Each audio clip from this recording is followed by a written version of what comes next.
Hi, welcome back. Let's go through the high quality post checklist. What does it take for a post to be high quality? Number one, it should be a unique idea. You can get ideas from news articles, maybe data that you can look up on search engines, maybe from your industry magazines, and so on. So make sure it's a unique idea. You can rewrite a good post that you may have seen is getting a lot of traction on internet. Maybe you found it through BuzzSumo or otherwise, but do not copy and paste it. So make sure your post is original, no duplication piece. You can rewrite it, but you cannot copy and paste it. You cannot duplicate it no matter what, not even one paragraph. Okay, you have to rewrite or get it rewritten. Make it original. Remember, one focus per article, which means one service, one search phrase, and so on. If it's a long post, you can have related search phrases to it, but try to keep it with one service only.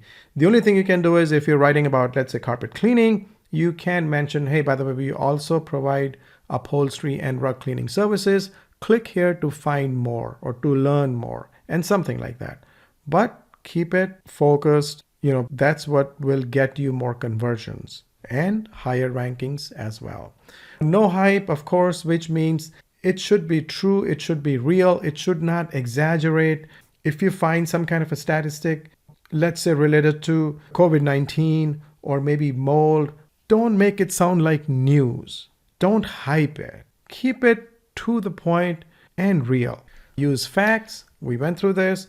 Your search phrase and the plus sign and facts, you can Google that and you can find facts related to your search phrase and you can use those in your blog post. So again, not every single post, but this is a checklist to see if you can do that.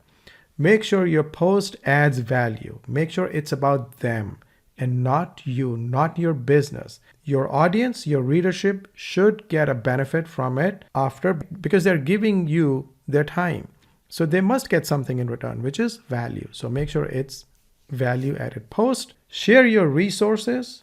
When you write a post, if you're using a fact or something related to news, make sure you write where you got that from.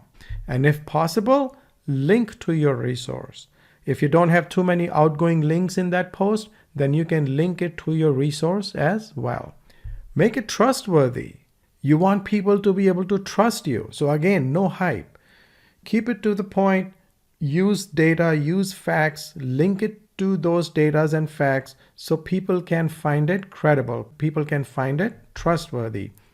Use short sentences because they're easy to read, understand, comprehend. There are people like me out there, right, who may not have good English. It's also going to help them understand what you're saying. Remember that. Then, of course, people are using cell phones, iPad minis, shorter sentences, and shorter paragraphs. Make it easier for people to read and understand. Use easy words. Once again, don't use technical language that you feel is going to make you look smarter. No. Use easy words so your readers can understand your message, what it is that you're trying to say. Don't forget the images, the legal images. Get images that are related to your blog post because people like to see images. And if you can have images of people, real people, even better. Okay? Or you can get images from your job sites and so forth. Add a summary. At the end of the blog post, you should have a summary. Hey, here's what we covered. Here's what I just showed you, and so on and so forth. So add a summary. And don't forget call to action. This is one of the most important things that people forget. If you will not tell people what to do after they're done reading your post, they'll just leave your website because they will not know anything else to do. However, if you have a call to action, schedule an appointment, call us now, and so on, they will follow that action. Or at least some will. Make sure there are no grammatical mistakes. Okay? Edit your post yourself. Or hire a proofreader, hire a professional, but make sure there are no grammatical mistakes. People don't like it, search engines don't like it. Same thing. No spelling or punctuation errors. You don't want any of this, otherwise you'll have a high bounce rate. which will give you a negative effect. Humans will leave your site, search engines will leave your site. So make sure no spelling or punctuation mistakes or errors. You must edit your post multiple times if you're doing it yourself. You'll see it yourself. When you edit it once, you'll feel, whoa, it looks better. But then when you read it again and edit it again, you'll see, oh no, it's much better now. So edit it multiple times. Build relationships and your brand. See, end of the day, your focus from your blogging, your blog post is to build relationships. That could be with other bloggers, that could be with your target audience, that could be with people in your city, with business owners, with homeowners, and so on and so forth. So build those relationships with your blog post. And of course, build your brand. Make your brand so popular that people link to your website, people link to your blog post without you asking for it. Others will link to your brand. Make your blog post so trustworthy, credible, that people just link to them. And no hard selling, except for maybe once in a while. No hard selling from your blog post because they're not meant for that. That's why you have service pages on your website, pages that talk about your service. And here's one thing. If you hire others to write for your blog, okay, if you hire people from, let's say, Fiverr or Freelancer or somewhere else, open an account on Copyscape. Every time when you get something written for you, every time you get a blog post written for you by one of your writers, copy paste it in Copyscape. Copyscape will tell you right away if that's original or if that's duplicate. If anybody's giving you duplicate content and if you put it on your website, see, your site can be penalized. The maximum you can do to that person is fire them, right? No big deal. But your site has already suffered. So make sure before it goes on your site, someone in your office opens an account with Copyscape, copy paste the blog post that you receive from others, and then post it on your site. You can tell your writers upfront, hey, I'm going to check this on Copyscape. All writers know Copyscape. So you tell them, I'm going to check this on Copyscape. Make sure it's original. And so even they know that you know Copyscape and you will check it on Copyscape. So that's copyscape.com.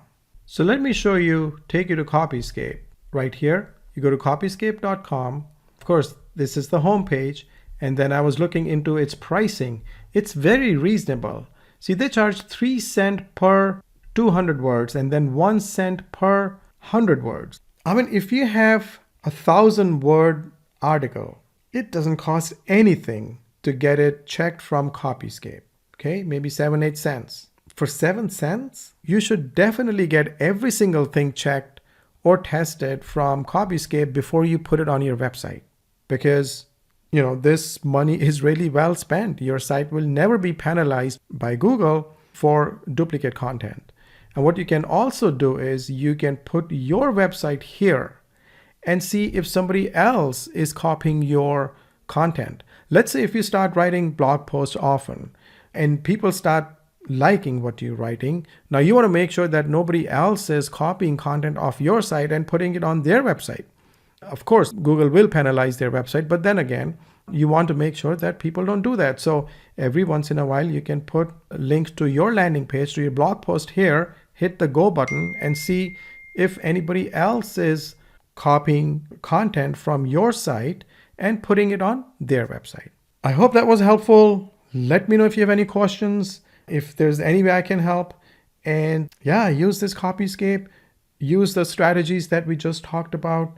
Use this checklist before you publish, before you go live with your video. Make a list of these as bullet points and run with it, get started with it. So I hope that was helpful, and I will now see you in the next video.